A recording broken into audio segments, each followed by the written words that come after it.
Olá pessoal, tudo bem?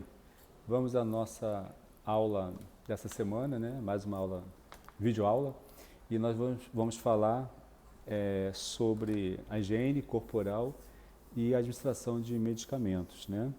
Eu quero primeiro explicar aqui a vocês, porque parece que está faltando uma aula, mas não está faltando aula, né?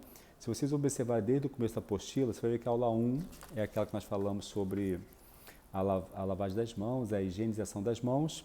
A aula 2 foram os sinais vitais. A aula 3 seria o reforço de sinais vitais na prática. Mas aí então ficaria a aula 4, lavagem intestinal e cateterismo nasogástrico e enteral, que se eu não me engano eu falei como se fosse a aula 3. Tá? A aula 4, que foi sobre cateterismo vesical de demora, mas está tudo certinho, não está faltando nada. Cateterismo vesical de demora e de alívio. E a aula 6 foi técnica de injeções, tá? Então está batendo certinho, porque algumas aulas têm reforço, mas é só a prática só. Tá? Então, para não confundir vocês aí, professor, acho que a aula está errada, está faltando uma aula, não está faltando, tá? Então, hoje, por exemplo, seria a sétima aula, reforço de aula técnica de injeções. Só que não vai ter reforço, vai logo para a aula 8, né? Que aí eu falei como aula 7, falaria como aula 7, que na prática mesmo aqui seria a sétima aula, que seria a higiene corporal e medicações e diluições, tá bom? Nós vamos falar um pouquinho sobre a higienização, mas nada melhor do que a prática para a gente poder estar fazendo isso, né, o banho no leito. Porque existem alguns banhos, né, o banho de aspersão, o banho de chuveiro, o banho de ablusão, o banho de imersão, que é o banho na banheira, a ablusão é o de chuveiro, né, e o banho no leito, que é o mais usado e o mais, talvez, complicado, entre aspas, acho que o mais cansativo seria assim, né, dizendo assim para esse lado, porque o banho é importante para o paciente. A higiene corporal, a higiene da boca, a higiene oral, a higiene íntima, do couro cabeludo, isso tem que ser feito sempre no paciente, todos os dias, né? Agora, o ideal do banho seria aquele banho no chuveiro, né? O banho que a gente leva o paciente na cadeira higiênica, ou ele vai caminhando, e se ele não puder ir caminhando, então a gente leva na cadeira higiênica para dar um banho, aquele banho no paciente. Porque o banho no leito, é aquele banho, né, tipo aquele que a gente costuma sempre brincar, que é o banho de gato, né? É um banho úmido, onde vai precisar de algodão ou de compressas, né? Água morna, bacia, um jarro, para poder fazer aquela higiene corporal, higiene no leito do paciente. É possível fazer isso no leito? Claro que sim, temos que fazer. Se o paciente está impossibilitado de levantar, de ir até o banheiro, de se locomover, então nós temos que dar o banho no leito desse paciente. CTI, paciente entubado, o professor, respirando através de aparelho, nós podemos dar o banho assim também? Sim, se ele não tiver nenhuma restrição médica em relação à sua saúde, que vai comprometer os dados clínicos desse paciente, a gente tem que dar banho no paciente. E se porventura não puder dar banho nesse paciente, nós temos que ter um respaldo, né? Então o médico ele vai ter que prescrever, né, que não é para dar o banho no paciente. E assim nós temos nosso respaldo então. Fora isso, se não há uma prescrição médica dizendo a impossibilidade de dar o banho no leito no paciente, não mexer no paciente, que existe paciente que às vezes ele é muito instável. Às vezes você mexe no paciente e pronto. Quando tem um problema neurológico, tem uma pique, né, alguma drenagem na coluna ou no crânio do paciente, na cabeça do paciente, e aí então pode comprometer o quadro clínico dele. Então o médico ele vai prescrever para não mexer no paciente, não dar banho nele, tá? Mesmo assim ainda dá para, só na parte da frente, passar um algodão úmido, né? Pentear o cabelo se for o caso, fazer higiene ocular, higiene oral, isso aí dá para fazer. Mas o banho mesmo no leito fica um pouco mais complicado para a gente estar realizando, né, se tiver alguma restrição, tá bom? Fora isso, temos que dar o banho no paciente, ou seja, na cama, ou seja, no chuveiro, né? Nós temos que dar o banho no paciente, tá? E qual é a finalidade, né, desse banho, né? Promover a higiene, né, do paciente, o bem-estar do paciente, diminuição de doenças, né, de contaminação, porque o banho vai fazer uma certa prevenção, ativar a circulação sanguínea. Então, esse conforto, esse bem-estar, essa higiene, isso tem que acontecer todos os dias. Tá? Se o paciente evacuar, né, ou não, se urinou ou não, né, na cama ou na fralda, a higiene tem que ser feita, tá bom? Então, todos os dias tem que dar o banho. Como que eu começo o banho no paciente? A primeira coisa que nós temos que fazer é a privacidade do paciente. Se é no CTI, ou se é na enfermaria, se é na emergência, onde que ele estiver internado, a gente tem que privar esse paciente de outros, né? de pessoas que vão ficar ali olhando a nudez do paciente. Imagine, né, o constrangimento que é para um paciente lúcido, embora acamado, mas esteja lúcido, passar por uma situação dessa, onde todo mundo está visualizando a sua parte íntima. Isso é muito constrangedor. Então, para evitar isso, nós temos que privar, né, essa área onde que o paciente está. Fechando cortina, fechando porta, pedindo pessoas para se retirar, e você ficar ali com o paciente mais uma pessoa, nunca ficar sozinho com o paciente também. Eu sempre falo para os meus alunos, quando você vai mexer na parte íntima do paciente, nunca esteja sozinho, nunca esteja sozinha nem sozinho.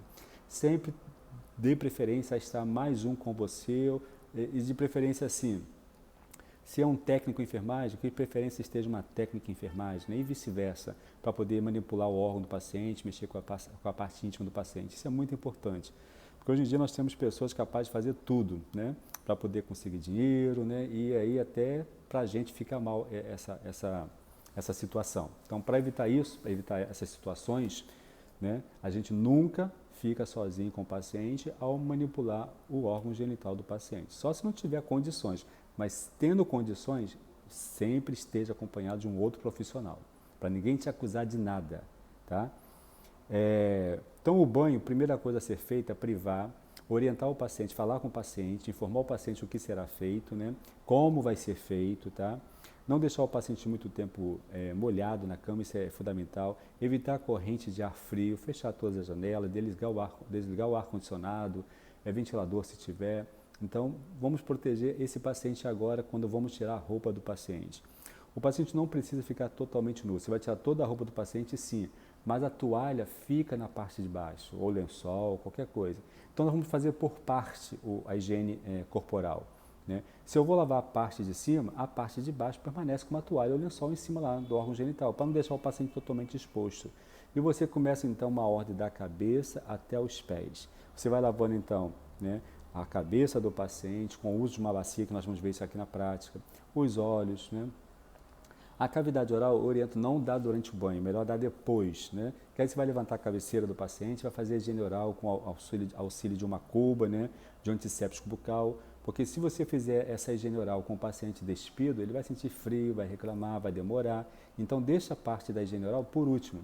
Então você vem lá na cabeça, na face, né? Pescoço, desculpa, tronco, os membros superiores, abdômen, e aí você vai molhar umidamente. Eu estou falando úmido, tá? Estou falando de uso de algodão ou de compressas para você lavar com sabonete, né? ou shampoo, o que for necessário.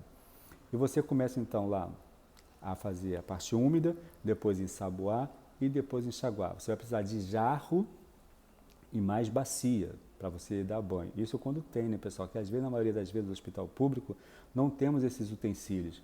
Às vezes usamos sacola plástica, é uma coisa muito improvisada e que não é o correto de fazer.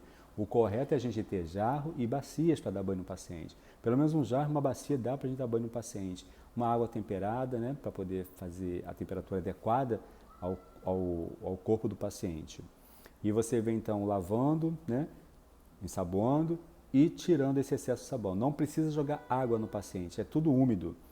Então vou passar um pano úmido para molhar, depois vou passar um sabonete com algodão, né, esse algodão úmido para lavar. Cuidado com os olhos e ouvidos do paciente, né, para não entrar água nos olhos nem no ouvido. É bom você botar uma bolinha de algodão em cada ouvido, como se fosse aquele bebezinho que a mãe dá na banheira e às vezes coloca um algodãozinho no ouvido, né? E você vem então lavando, ensaboando e enxaguando. Enxaguando umidamente também, tudo úmido. Aí você pulou a parte íntima, secou o paciente na parte de cima, pegou aquela toalha ou aquele lençol que estava cobrindo a parte íntima, cobre a parte de cima do tórax do paciente agora. E a parte do órgão genital fica para fora junto com as pernas. Aí você lava as pernas dos pés do paciente e por último, então, eu vou lavar a parte íntima do paciente. Quando eu falo parte íntima, pessoal, não pode ter vergonha, não é motivo de ficar rindo, tá? É de seriedade. O banho é uma coisa muito séria. É o momento em que você tem para poder avaliar a pele do paciente, né? Examinar essa pele, ver se não tem nenhum indício de feridas, de alguma lesão, algum hematoma. Então é um momento muito importante da gente estar com seriedade, não ficar conversando com outro profissional se estiver nos ajudando. Muitas vezes o ideal é ter duas pessoas para dar um banho. Quando o paciente ajuda, ele consegue segurar na grade da cama, então a gente deixa uma pessoa só, se for o caso. Mas geralmente o banho é melhor 2 pessoas, né, para poder auxiliar. E a gente evita ficar conversando, conversas paralelas, sem necessidade, ficar rindo, debochando, né? Tudo isso tem que ser evitado. Nós temos que ser muito profissional nessa hora, porque nós vamos mexer com a parte íntima. É uma invasão tão grande na privacidade desse paciente, na intimidade dele, que deixa, às vezes, até a gente constrangido também em relação a isso. Mas a seriedade, o profissionalismo tem que falar mais alto. Então, nesse momento, eu preciso ser aquele profissional para poder mexer na parte íntima do paciente, tá? Então eu vou pegar o órgão genital, eu vou lavar a glande do pênis do paciente, do órgão genital masculino, eu vou afastar pequenos e grandes lábios na mulher para poder fazer a higiene na vagina. Tudo isso tem que ser feito e sem motivo de vergonha e sem ficar rindo, tá? Porque senão a gente passa como se fosse uma falta de ética, uma falta de profissionalismo nesse momento. Uma vez eu fiquei internado no hospital que precisou fazer o banho no leito em mim. E o pessoal, foi final de ano, né, em dezembro mais ou menos, a época de festas, né, da empresa, e o pessoal estava falando sobre churrasco na hora do banho. Olha que coisa chata, né? Eu não me identifiquei como enfermeiro, né? Senão talvez deixaria eles mais vergonhados ainda, né? Mas eu tive que falar com eles que o momento não era para, né, aquela conversa inapropriada naquele momento, porque existia uma pessoa ali. Né? E a pessoa que está ali não é um objeto qualquer, é um ser humano, que poderia ser meu pai, sua mãe, seu filho, que estão ali passando por esse momento. Então a gente quer o quê? Respeito. Então respeito tem que haver. Então eu falei com eles que aquele momento não era para isso, que eles podiam respeitar pelo menos o paciente, que era eu. Eles ficaram assim meio sem graça, mas parou a conversa. Mas estava falando sobre o churrasco, sobre a festa do final do ano que ia ter no hospital. Olha que coisa desagradável, não é mesmo? Então é um momento de seriedade, não é um momento de você falar de festa, de passeio, de telefone, atender celular, nada disso, é seriedade. Quanto mais rápido for esse banho é melhor para o paciente e até para os profissionais também, porque tem tantas coisas para fazer no hospital que não dá para ficar somente preso no banho. Então é muito importante essa seriedade, esse respeito e ser um profissional. Então na parte íntima nós vamos tocar, nós temos que lavar mesmo, tá? Lavar. Como ali fica uma fralda e na região do órgão genital a gente coloca impermeável ali, que é tipo um plástico, né, que a gente coloca ali por baixo do lençol para não molhar o colchão de baixo. Então aquela parte do órgão genital do paciente, a gente pode jogar um pouquinho de água, lavar, né, porque ali é uma parte que fica, né, tem contato com urina, com fezes, né, e pode ficar um odor ali. Então é o momento de lavar bem, ensaboar, enxaguar. Mexi no órgão genital do paciente, essa luva que eu usei para lavar lá do começo até o pé, eu tenho que tirar, descartar e jogar fora. E agora eu vou botar uma nova luva, tá? Toda vez que eu mexo na parte do paciente que a gente considera contaminado com o órgão genital dele, a gente vai tirar essa luva, trocar de luva e colocar uma outra luva para agora fazer a parte de trás do paciente. Então agora a parte de trás com uma nova luva de procedimento, a gente vai dar continuidade lá na cabeça, se ficou na nuca, né? A parte de trás, do pescoço, das costas, das pernas, se porventura não deu para lavar muito bem na frente, né? E por último, novamente, o glúteo do paciente, que é a parte íntima do paciente, né?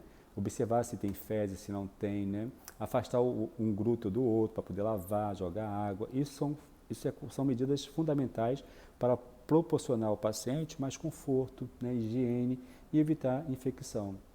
E novamente, né? Cobrindo a parte íntima dele. Se eu estou lavando a parte de trás, nas costas do paciente, o glúteo do paciente tem que estar coberto. Acabei de fazer lá, ensaboei, enxaguei e sequei, vou para as pernas se houver necessidade, porque de repente na frente deu para lavar a parte de trás das pernas, mas se não deu, você agora lava a parte de trás, né, das pernas. Fiz isso nas pernas, lavei, enxaguei e sequei, eu vou agora no glúteo do paciente. Sempre a parte íntima é a mais, é a por última, tá? É uma regra que tem que a gente dá o banho assim, da parte mais limpa para a mais contaminada. A parte mais contaminada seria o quê? A região íntima do paciente, tá bom? E sempre tocando de luva. Existe uma ordem também que a gente começa da cabeça, vai até a planta dos pés, né?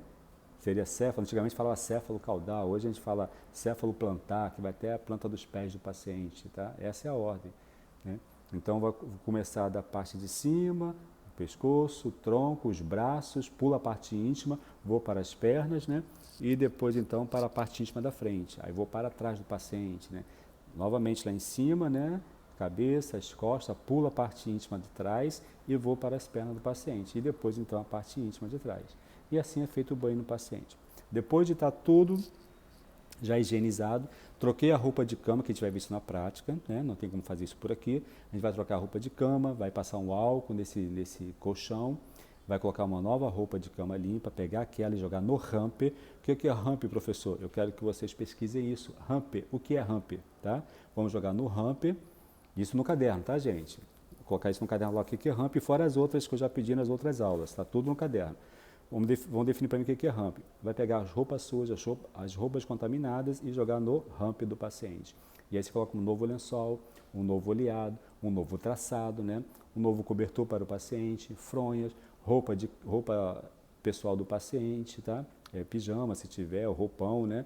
Tudo, camisola, né? Você vai colocar tudo novo. Depois, então, você vai passar para a higiene oral, né? A higiene ocular, a higiene nasal, no nariz, tem que passar cotonete no ouvido, passar cotonete no paciente, lubrificar os lábios, pentear cabelo, colocar desodorante, passar hidratante no paciente é fundamental, né? Até o óleo Dersane, para evitar aí ressecamento da pele e abrir uma lesão aí por pressão. Tá? Então, são medidas muito favoráveis ao paciente para poder deixar ele bem-estar, um conforto, né, nesse leito, já que ele vive acamado, né?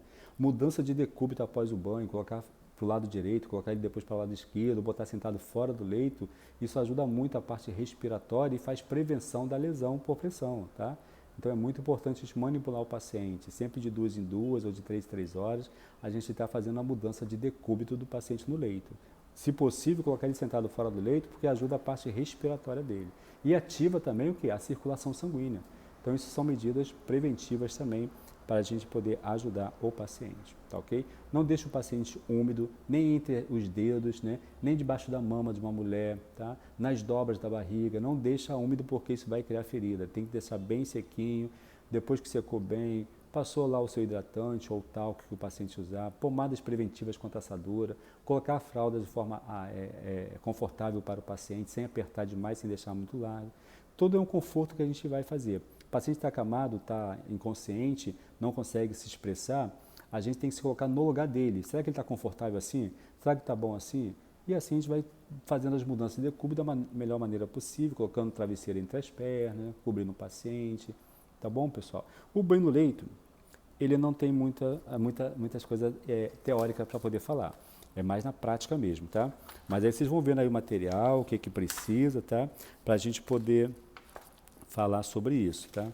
A higiene íntima do paciente, que a gente aproveita na hora do banho, né? E faz tudo isso de uma vez, tá? O paciente às vezes tem pediculose, que são piolhos, lêndias, né? Existe remédio específico que o próprio médico vai passar, a gente vai passar na cabeça do paciente após a higiene do couro cabeludo, depois de lavar o cabelo, vamos aplicar o produto, né, para poder combater a higiene e colocar uma touca no paciente, é muito bom para evitar que outras pessoas peguem, até você mesmo na hora do banho, tá? Então é muito importante ter esse cuidado, né, com pediculose, tá? O que é pediculose, professor? Piolhos, tá? Medicações e diluições, né? É uma coisa muito importante, onde o profissional tem que ter muito cuidado, muita atenção ao preparo de medicações, tá? Existem frascos, né, que vêm com um pozinho aqui dentro, né, que você precisa diluir para poder estar fazendo no paciente. E existem ampolas, né? Ampola de pirona, ampola de Plasil, ampola de Lasix, né? Ranitidina, omeprazol. E existem diluentes também, né? Onde que a gente precisa, quando é um pozinho, às vezes, a gente está colocando aqui dentro, né? Abrindo essa tampinha que vem aqui, metálica, você abre, né? Você passa aqui um álcool aqui e a água você joga aqui dentro, a água destilada, água para injeção, né? O diluente você joga aqui dentro, né? Furando essa borrachinha aqui. Não sei se eu vou conseguir fazer com essa daqui, com agulha, passei um algodão aqui com álcool e você vai furar aqui para jogar água aqui dentro, né? E diluir essa medicação. Você pode diluir fazendo isso aqui ou tanto isso aqui. Isso aqui não é aconselhável fazer para não quebrar, né, as moléculas desse antibiótico, né, dessa medicação. Então a gente faz movimentos circulares ou então assim, tá? Fazer assim na mão para poder diluir aquela medicação. Geralmente quando a gente faz medicação intramuscular ou na veia, que vem em pó, ou às vezes que vem ampola, principalmente na veia, a gente tem que diluir. Então eu posso pegar uma ampola quebrar essa ampola, aspirar o conteúdo que está aqui dentro e completar o restante para a água. Então eu posso pegar de repente uma seringa de 20 ml, né, com uma agulha, quebrar essa ampola aqui com uma agulha, claro, né? Estou sem agulha aqui, mas é com uma agulha, aspirar esse conteúdo e completar o restante para 10 ml, ó, 10 ml ou 20 ml, para você fazer na veia do paciente, né? 20 ml. Então, quando eu pego uma ampola, aqui, ó, tem aqui dentro, eu vou quebrar essa ampola, vou fazer o uso de gaze para não machucar, não cortar minha mão, né? Faço aqui, ó, quebrei, que aí eu estou protegendo. Aí, com o uso de uma agulha, eu vou aspirar, né, essa medicação aqui e vou completar o restante. Aspirei 1 ml aqui, ó, 1 ml, né? E aí o resto eu completo com água. Posso botar 10 ml ou então 20 ml, dependendo de qual medicação, porque tem medicações que eu posso diluir para 10 ml de água destilada, né, diluente, ou 20 ml. Aí depende qual é a medicação. Dipirona, por exemplo, Novalgina, eu posso aspirar aquela ampola de dipirona e completar para 10 ml e fazer lentamente na veia do paciente. Então as medicações, quando eu vou diluir, eu preciso estar de máscara, né, de luva, para poder não contaminar essa medicação. E toda vez que eu tiro essa tampinha aqui, deixa eu ver se eu tenho alguma com tampinha aqui, eu acho que não, porque já foram usadas, né, nas nossas aulas. Mas é uma tampinha que vem aqui fechando essa parte emborrachada, você tira e você pega um álcool, passa aqui, para você introduzir uma agulha aqui dentro e aspirar, ou então jogar água aqui dentro para diluir, tá? A ampola não há necessidade, a própria agulha entra aqui, você aspira e completa o restante para a água, se for o caso, tá? Ou então coloca aditivos no soro, né? Tem soro, ó, que você vai preparar soro, e antes de colocar esse equipo aqui, ó, você vai colocar por aqui a agulha, a sua seringa, e os aditivos, como por exemplo o KCl, que é o potássio, o NaCl, que é o sódio, ó, temos aqui essas ampolas, ó. Opa.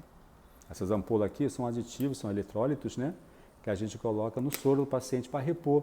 Ah, eu quero repor o potássio, vamos pegar a ampola de potássio, de acordo com a prescrição médica. Essa ampola aqui é só você girar, ó, gira, ó, ela abre.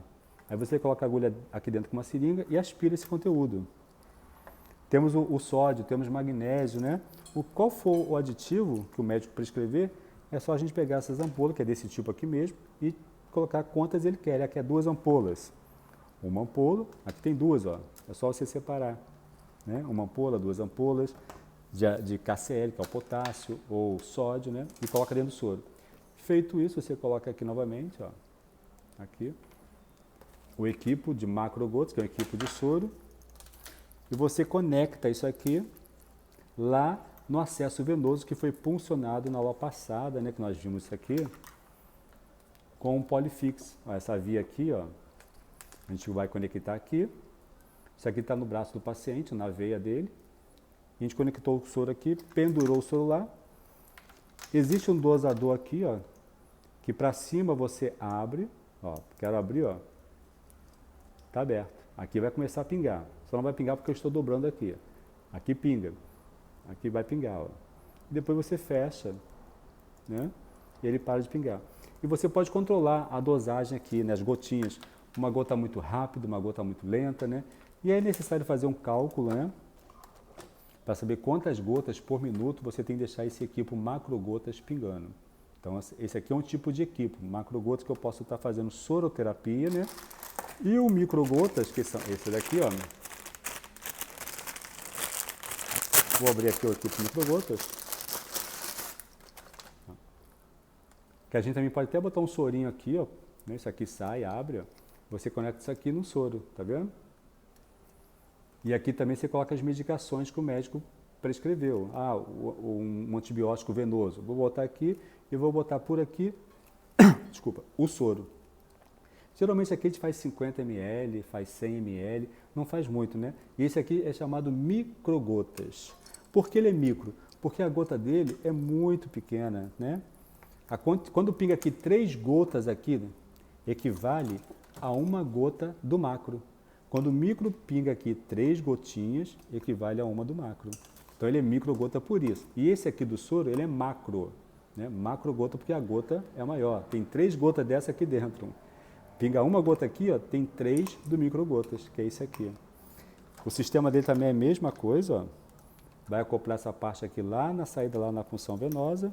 E tem o dosador aqui, ó, que ele é aberto, cai rápido, direto, e fechado, você vai diminuindo a frequência dessa dor, dessa gota, né?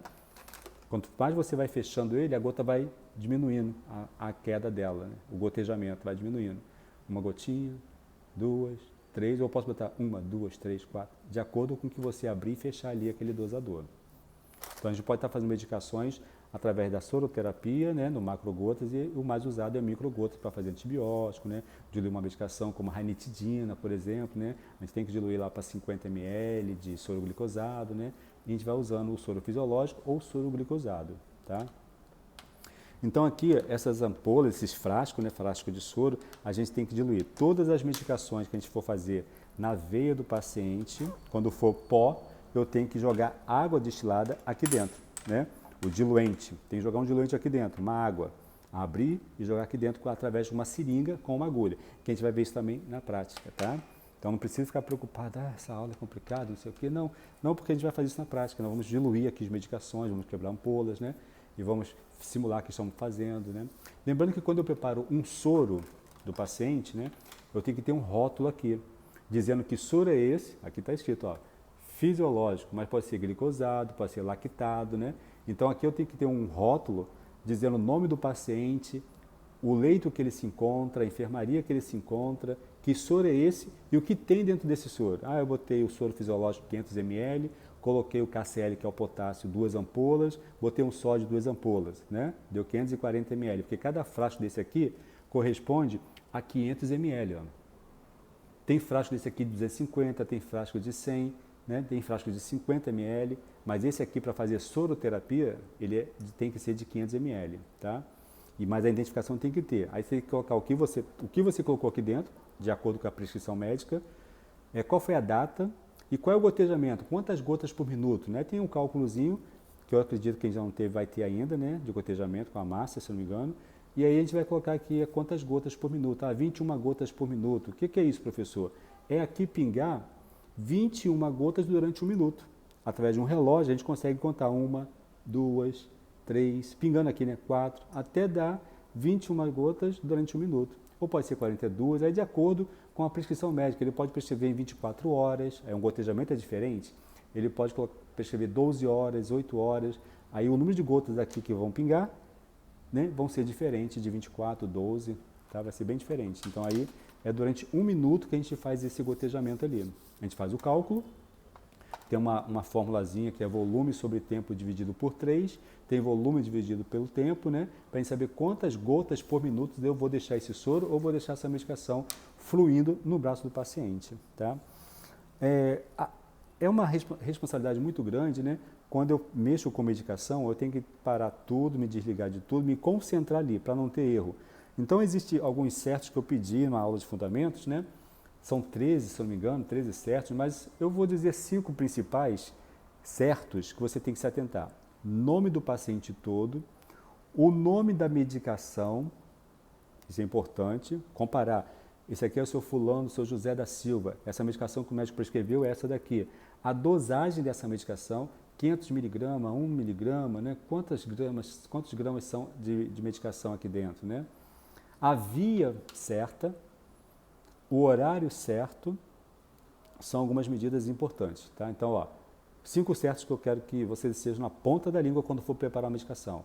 O nome todo do paciente certo, prescrição certa, medicação certa, via certa, dosagem certa e horário certo. São 5. Eu falei um aí, eu inventei uma aí na hora aí, né? Ó, paciente certo, medicação certa, dose certa, horário certo e via certa. Se você se atentar a esses 5 certos, tem 13, tá? Se você se atentar a isso, você não vai errar a medicação. Porque hoje a gente ouve muito essa, fulano foi fazer medicação de um paciente, fez em outro, né? Matou um paciente porque fez vaselina na veia. Já ouviram bastante isso na mídia, não já? Então, para evitar isso, eu tenho que me atentar, eu tenho que me desligar de tudo e me concentrar nesse preparo dessa medicação que eu estou fazendo, dessa diluição e nessa medicação. Então, é muito importante isso, para a gente não errar. Então se atente a esses 5 certos que eu falei, existe 13, mas se atente a esses 5 certos para a gente não errar medicações, não administrar medicação errada. Já aconteceu o caso de eu estar de plantão, uma técnica em enfermagem, né? Foi fazer uma medicação numa paciente, só que a medicação era da outra paciente, e aí teve consequências para aquela paciente que não tomou e para aquela que tomou errado. E para consequência também para o profissional que administrou errado, que isso é, né, é imperícia, né? Imprudência, né? Fazer uma coisa que você sabe que, né, que tem que ter atenção e você fez errado. Então a gente pode ser penalizado por isso. Então, tem muito cuidado com isso, tá? Se atente muito à medicação, se atente muito ao nome da medicação, à dosagem, tá?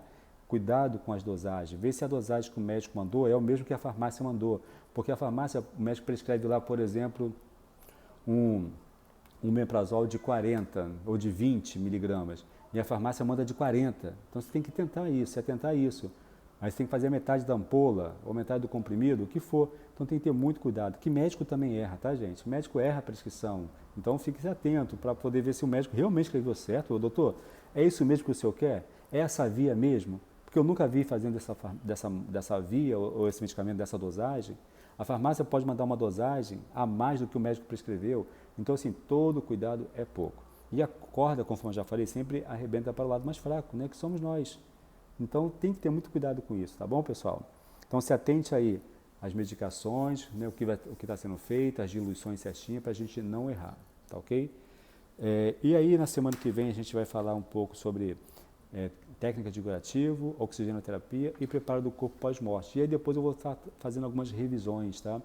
E espero que vocês mandem as dúvidas de vocês lá, né, no privado, para eu poder estar tirando as dúvidas, vocês perguntam o que vocês querem perguntar, tá bom? No horário comercial, que eu estarei lá respondendo, tá, pessoal? Fiquem então aí tranquilos, que as nossas aulas estão certinhas, tá? Não estou pulando nada. Às vezes tem reposição aí de aulas, não sei se vocês viram aí, né? Eu já expliquei no início, né? E depois de entender, parece que está faltando matéria, mas não está faltando nenhuma aula não, tá certinho aí, tá ok? Na aula que vem a gente vai falar então sobre isso aí que eu falei, né? Da oxigenoterapia, preparo do corpo e curativo. E a gente vai estar finalizando aí, mas eu vou estar postando aqui para vocês revisões, tá? Para a gente estar relembrando tudinho que eu falei aí. E qualquer coisa pode perguntar lá, tá bom?